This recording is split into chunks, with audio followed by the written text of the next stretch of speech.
As I said, you're not really a small open economy. You are a peripheral part of a small free trade, a mid-sized free trade zone called the United Kingdom.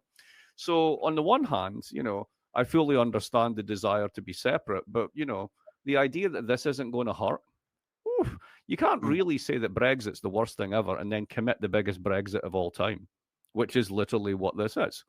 So if you're going to think about this being independent, you have to think very sensibly about what that means and how you're going to develop income generating assets to pay for stuff. Why? Because at the end of the day, as a small open economy, which you then will be, you need to balance your imports and your exports over the long term, or everyone thinks your currency is shite. And at that point, they dump it, prefer payments in British pounds, and then you get a run on your foreign exchange and you get a mini Argentina on your hands. So just because you're independent and you can print bits of money doesn't mean anything if you don't have things to back it up. Think about one of your most famous sectors is whiskey. Question for you. Who owns it? It is a French luxury group and about 5 American investors. Yeah.